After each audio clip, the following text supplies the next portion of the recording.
Shalom Israel, and welcome to another edition of Yasharalah's 20-minute breakdown, where I'll attempt to break down the scriptures within 20 minutes. But first and foremost, as always, we give all praises to Yahweh, Bahashem, Yahweh Shai, Wahar, Rakah, Kadash, and the Yakims and the elders in the highways and byways pushing this word in truth and sincerity. All praises. And the elder women teaching the younger women. All praises to you too. And the camps and the solo brothers going out there making videos, pushing out their social media and every outlet possible, pushing the truth according to scriptures. All praises. Now, what I am going to touch on today is the book of Ecclesiastes, chapter 12 and verse 13, where it reads, "Let us hear the conclusion of the whole matter." Now, this is the conclusion of the whole matter, because if you remember, a few weeks back, I did a lesson called Christians First. Now, that was based on the book of Acts, chapter 11, verse 26.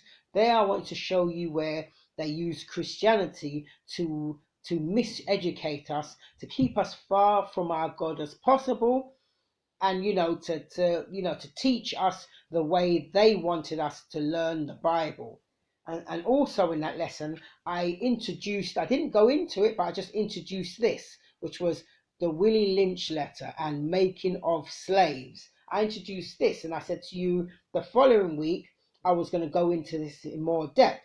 Now, the following week after that, after Acts 11:26, I did Deuteronomy 32 verse 7, which is remember the days of old. Now, that week I did go into the Willie Lynch letter in more depth, showing you the method they use to mentally destroy us, to have us fighting against each other, hating the husband hating the wife hating the husband, the light skin hating the dark skin hating the light skin, the older men hating the younger men hating the older men, vice versa, but loving them, which is the Caucasians, but loving them no matter what they did, all the rape, rob, murder, everything, still loving them.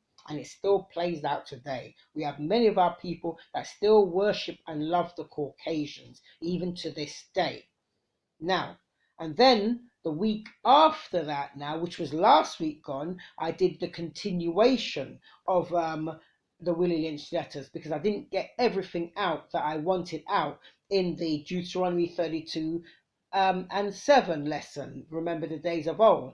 I didn't get everything out I wanted in that one. So last week gone now, I did the Willie Lynch letters, making of slaves continued. I did that one, and I got more out that I wanted to get out. And this week now is the conclusion of the whole matter. The conclusion of them 3 lessons basically is the conclusion, which is what I'm doing now, which is the conclusion of the whole matter based on Ecclesiastes chapter 12 and verse 13.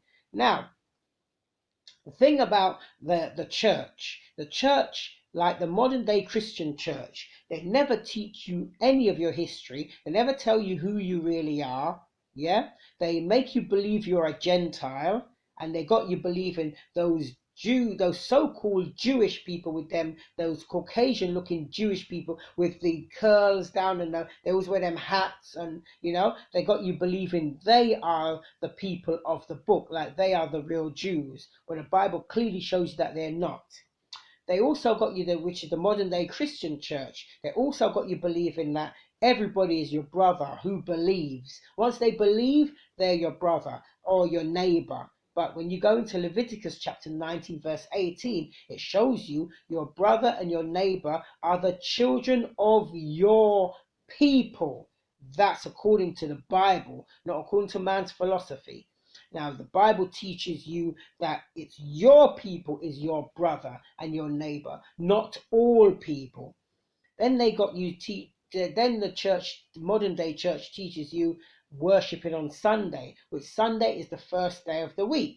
Now you go to Exodus chapter 20 and verse 8. It tells you clearly, remember the Sabbath day to keep it holy, which is the 7th day of the week.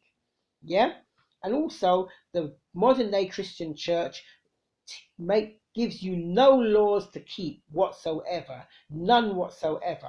But when you go into the book of John, chapter 14, verse 15, the Messiah at his own mouth says, if you love me, keep my commandments. And it's funny because in, earlier today, as I was getting ready for work, I had the TBN, which is the Trinity Broadcasting Networking channel, just was playing, and I heard your favorite pastor, your pastor, whatever he calls himself, that Joel Osteen. He actually said that how the Ten Commandments, you don't have to do the Ten Commandments, because when Christ came, he only brought it down to 2, because the 10 was too much. You were being told what to do, you were this, you were that. But the Messiah, the one he called Christ, was broke it down to 2, just loving God, loving the Most High God with all your heart and mind and soul, and loving your neighbor as yourself.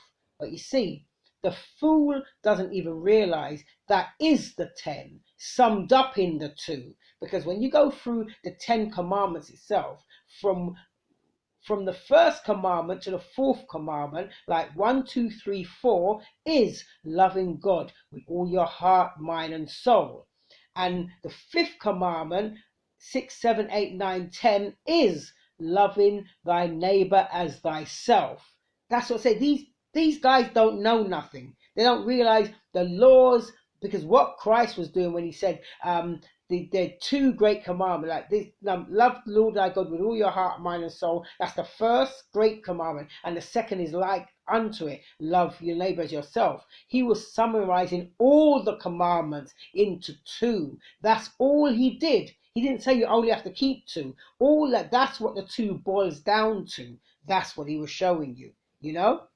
So now, as I was going, let's get back to like the Willie Lynch letters, where I'm summing up the conclusion, quick conclusion, because when we were taken on slave ships, when we were rounded up and put on slave ships, they stripped us naked, and we were traveled butt naked. If you were lucky, you had a loincloth, but mostly it was butt naked. Why? Because on our garments we had these, which are called fringes. You can go into the book of Numbers, chapter 15, verse 38, which says we were supposed to wear fringes on our garment throughout our generation, and it was to remind us to keep the commandments of the Most High God. So if you had any thoughts, or you thought, you looked down, you saw the fringes, you remember, oh yeah, I'm an Israelite, I must keep the commandments. That's a reminder to keep the commandments. And even the Messiah, the one you call Christ, yes, he wore fringes too. Because if you go into the book of Matthew, chapter 9 and verse 20, when the woman who had an issue of blood for how many years came up behind him, she touched the hem of his garment and she was healed. Now, remember, that was translated from the Greek to English. So in English they put hem, but if you go back to the original word in the Greek, you'll see it said fringe, showing you Christ wore fringes. And in slavery, what they do, they fed us pork. Why? Because you go into Isaiah chapter 66, verse 16 and 17, shows that we weren't supposed to be eating pork. It makes us abominable and detestable to the Most High God. So pork we shouldn't be eating. And another thing they did, they shaved our beards, the men's beard and hair off their head. Why? You go into Leviticus chapter 19, verse 27, and it reads that a man should not be clean shaven, or he should not shave off the hair, or round the corners of his head. So his head shouldn't be bald, like made bald. If he was naturally became bald, that's different. But you shouldn't make baldness on your head. But they did that, and they tried to use an excuse, quarantining because of lice. So if that's the case, why didn't they shave the woman's hair? Why only all the men's hair off their head? Why they never shave the woman's hair? Yeah, think about that. So they knew all this that would keep us from the Most High God by turning from his laws. Yeah, they knew all this and they used it against us. Now, with that said, let's get into this lesson. So I'm going to start my timer in 3, 2, 1. Boom, we're away. I'm going straight there. This is the book of Ecclesiastes, chapter 12 and verse 13. And it reads, Let us hear the conclusion of the whole matter. Fear God and keep his commandments, for this is the whole duty of man. Now that is the whole duty of man, to fear the Most High God and to keep his commandments. Keep all of them. Stop making excuses to say, oh, nobody can keep them. Oh, yes, they can. I keep them. My brothers that I teach keep them. Teach with, Salaki. My brothers that I teach with keep the commandments. Other brothers that are Israelites that you see wearing fringes, they keep the commandments, so it can be done. The Messiah wouldn't tell you to do things that was impossible. Yeah? But what it is, it's our oppressors that's been teaching us this word. And they're the ones that say, oh, nobody can keep it. And you believe and you don't keep them. All you do what they say. Oh, we must live by faith and we must live by grace. And that's all you, because living by faith and by grace, you don't have to do nothing. Yeah? And that's how you like it. Yeah? You listen to your enemies more than your brothers. That's the problem. Because you love your enemies and you hate your brothers, which is supposed to be the other way round. Now, let me show you this actually, as we speak on that. Ecclesiasticus, watch this. Ecclesiasticus chapter 12 and verse 10. Listen to this. Ecclesiasticus chapter 12 and verse 10. And it reads, never trust thine enemy, for like as iron rusteth, so is his wickedness. Showing you that you can't trust the enemies. And who are our enemies? Is it not the same people that rounded us up, put us on slave ships, sold us around the world, split families up, raped, robbed, murdered, in prison, beat, slaughter, you name it, they have done it. And yet you want to hold hands with them and say, oh, they're okay now, they're your friend. The Bible told you that never trust your enemy, as iron rust is showing you no matter how well you treat them and no matter how time has passed, that rust is still laying dormant. All it takes you to do is do one wrong thing or say the wrong thing to them. You see how what was lying dormant is arose in a second, and they'll give it to you. Oh boy, they'll give it to you, all right. That's why you need to listen to the scriptures, and even the scriptures show you that you know what, watch this, I'm going to even show you, and this is something that our enemies have done. Yeah, listen to this. This is Deuteronomy chapter 4 verse 2. This is something that they have definitely done. Listen to this. Yeah, Deuteronomy chapter 4 and verse 2. And it reads, ye shall not add unto the word which I command you, neither shall ye diminish aught from it, that ye may keep the commandments of the Lord your God which I command you. Now, haven't they done just that? They've taken away from the word and they've added to the word. And they've got their big like platform, and and our people flock to their platform and learn from them. All that's going to lead you is down the pit of hell, basically. That's all following your enemies and his teachings is going to lead you. Listen to this, yeah? I'm going to jump to the book of 1 Timothy. Watch this, yeah? 1 Timothy chapter 6 and verse 3. Watch this, yeah? 1 Timothy chapter 6 and verse 3, and it reads, if any man teach otherwise and consent not to wholesome words, even the words of our Lord, the Mashiach, Yahushua, which is the one you call Jesus Christ, and to the doctrine which is according to godliness. Yeah, listen to this, verse 4. He is proud, knowing nothing. See those people in the Christian church, they know nothing according to this. Listen to this, I'll read on. He is proud. See, and they are pride. They're proud. They're filled with pride. Yeah, they think they're up there. No one can bring them down. Listen to this. Yeah, he is proud, knowing nothing, but doting about questions and strifes of words. Look what they do. They play with words and got you questioning the Bible. Yeah, listen to this. Yeah. And strife of words, whereof cometh envy, strife, railings, evil, submurmurings. Listen to this, verse 5.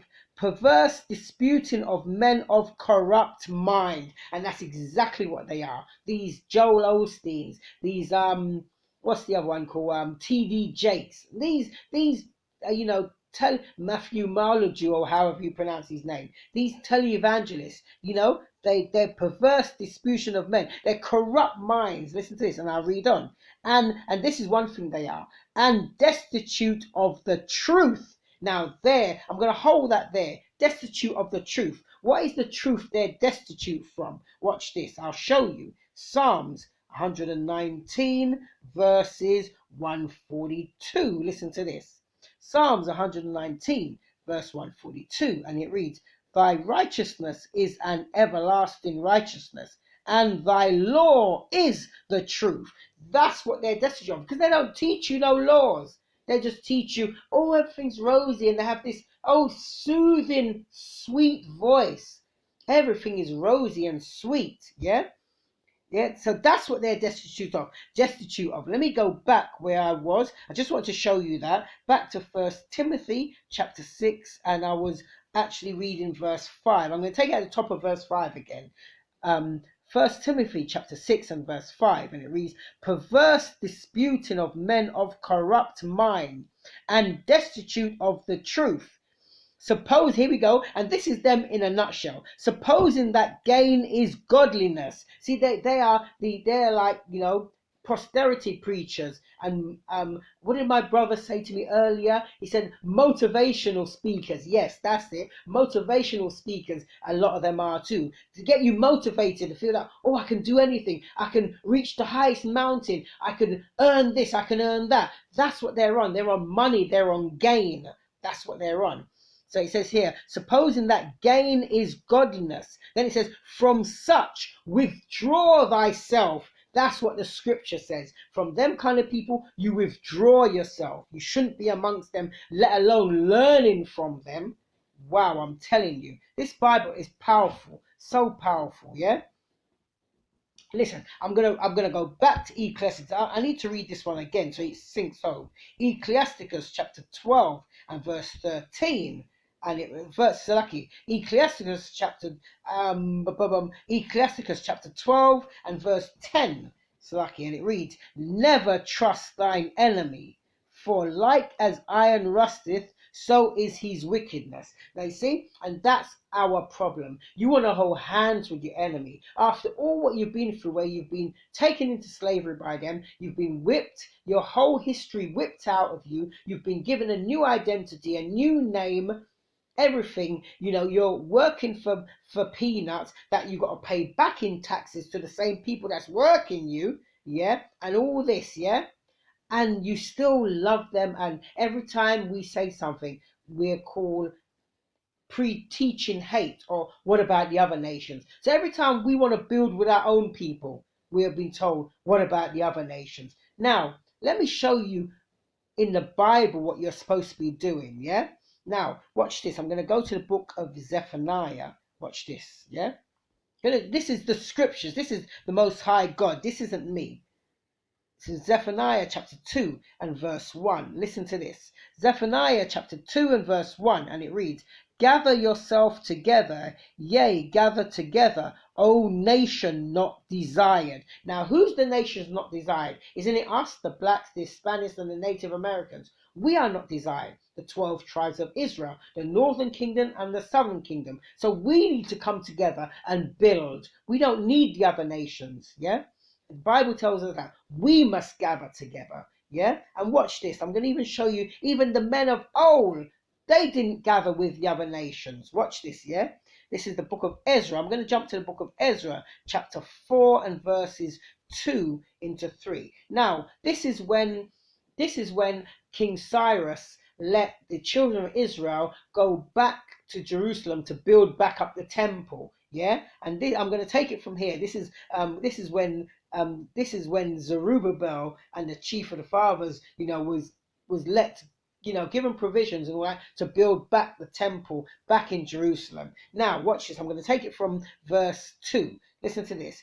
Ezra chapter 4 and verse 2, and it reads, Then they came to Zerubbabel, yeah, and to the chief of the fathers, and said, this is now the other nations. This is what they've come to Zerubbabel and the fathers. This is what it said, and this is what they said to them, yeah.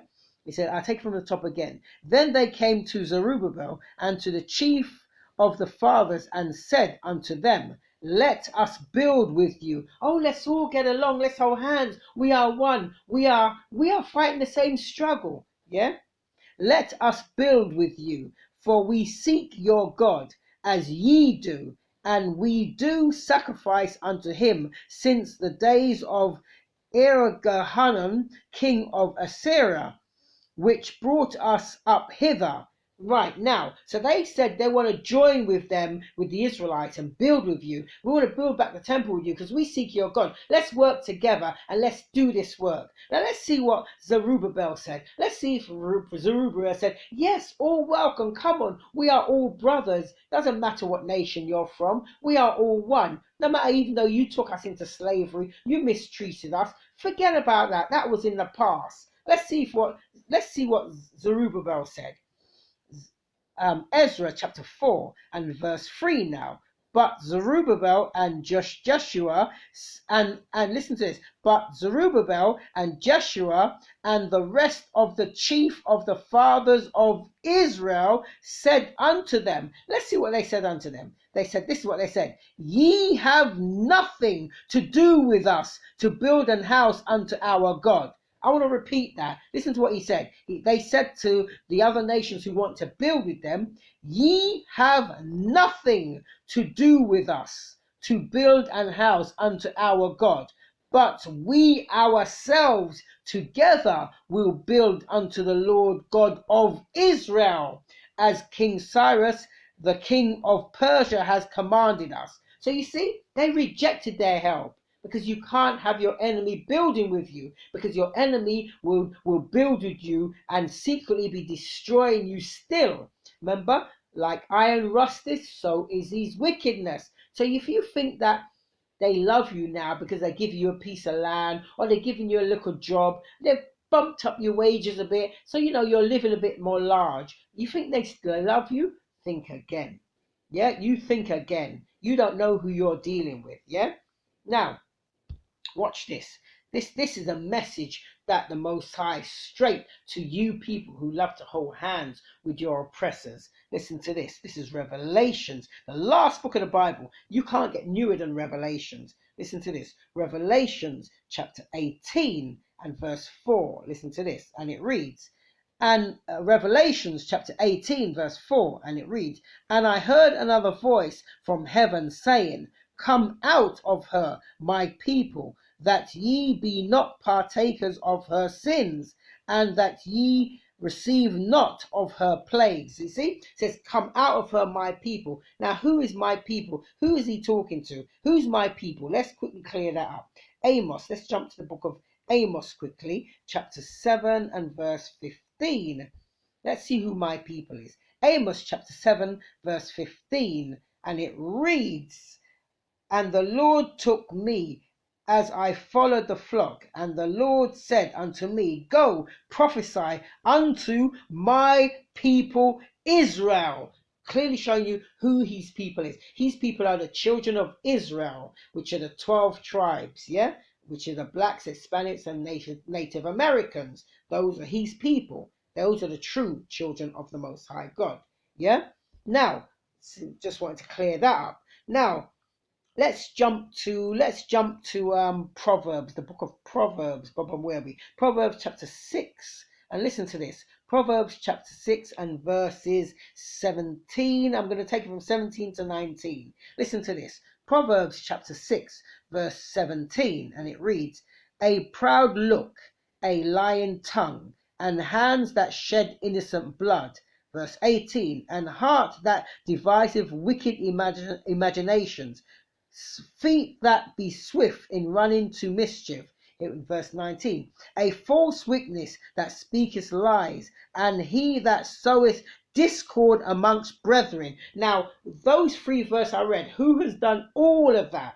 All that I just read. Is it not the Caucasians, what they've done to us in slavery and still up to today's date? They cause discourse amongst us, amongst brethren, then they step away and leave us like idiots to fight each other. Yeah? They speak lies. They're false witnesses. You go into their court system. Somebody says, you did this. a false witness comes up, say you did this, next thing you're in prison. Boom, yeah? And look how much of our brothers and sisters that are in prison for things they haven't done. Yeah? Yeah? And a heart that devises wicked imaginations, feet that swift at running to do mischief, a proud look. These people are proud. They're puffed up with pride. They feel nobody can beat them. They're mighty. Look at the Americans, how they speak. Yeah? Like, the president and all that. They feel that nobody can touch them. They're such a powerful superpower that nobody can touch them. Lying tongue, especially they lie on the scriptures daily. And here we go, hands that shed innocent blood. Whose blood have they been shedding for years? By kneeling on our necks, chokehold, shooting. That's why you got hands up, don't shoot, Black Lives Matter. All these are on the back of what I just read. Yeah? Now, we have to come out of these people, step away, build ourselves. Yeah. Now watch this. I'm going to quickly. Wow, time's going quick. Let me just quickly show you a couple more, and then I'm going to time out. Let's go. Look, watch this. Job chapter 9, verse 24. I have to read this one. Job chapter 9 verse 24, and it reads, "The earth is given into the hands of the wicked." I don't really need the rest. I just want to show you that bit. The earth is being given into the hands of the wicked. Who's running the earth today? Who claims to be the superpower, the top nation? Is it not the Edomites? They're the ones running the earth today. Yeah. Watch this. I'm going to quickly jump to the book of Psalms chapter 10 verse 2. Listen to this. Psalms chapter 10 verse 2, and it reads, remember I just read to you in Job 9:24, the earth has been given into the hands of the wicked. Yeah. Now we'll listen to this. Psalms chapter 10 verse 2. "The wicked in his pride doth persecute the poor." Yeah, so ain't that what they've been doing to us all the time? They're persecuting us all the time. And he just said the wicked in his pride does persecute the poor. Then he says, "Let them be taken in the devices that they have imagined." What's one of the devices they have imagined? They imagine bringing the COVID-19 to destroy the people of color. But what's happened is it's turned and it's been killing more of their people than us. Yeah. So they've been taken in their own snare. Yeah. That they set for us. It's been sorting them out. Now, let me just quickly show you this quickly. Watch this. This is the conclusion of the whole matter again. This is Ecclesiasticus. I want to read this one for you. Ecclesiasticus chapter 9 and verse 11. Listen to this. Ecclesiasticus chapter 9 and verse 11. And it reads, "Envy not the glory of sinners." So see, they glory, they're high and mighty. They glory in all that they do. They've robbed people's land and their wealth and everything, and they don't feel no way about it. They glory, they triumph in it. But listen to this, yeah? Ecclesiasticus chapter 9 verse 11, and it reads, "Envy not the glory of a sinner, for thou knowest not what shall be his end." So I want you to bear that in mind. And this is a future prophecy, the conclusion of the whole matter. This is where his end will be. This is Isaiah chapter 14 verse 1 to 2. Listen to this. Isaiah chapter 14 and verse 1. "For the Lord will have mercy on Jacob and will yet choose Israel." So we will rise. No matter what they do, they can't stop us. "And will yet choose Israel and set them in their own land." We'll be going back to our own land. "And the strangers shall be joined with them, and they shall cleave to the house of Jacob." So the strangers, the other nations, let's see how they're going to be joined to us. Verse 2. "And the people shall take them and bring them to their place, and the house of Israel shall possess them in the land of the Lord. For," here we go, "for servants and handmaids, and they shall take them captives, whose captives they were, and they shall rule over their oppressors." So you see, where they had us in slavery, the table's going to turn. We're going to take them in slavery. And that's the conclusion of the whole matter. So, as I said, back to Ecclesiastes. But quickly, I'm about to time out shortly. Ecclesiastes chapter 12 and verse 13. And it reads, "Let us hear the conclusion of the whole matter. Fear God and keep his commandments, for this is the whole duty of man, every Israelite man, woman, and child." With that, this is Yasharallah. We out.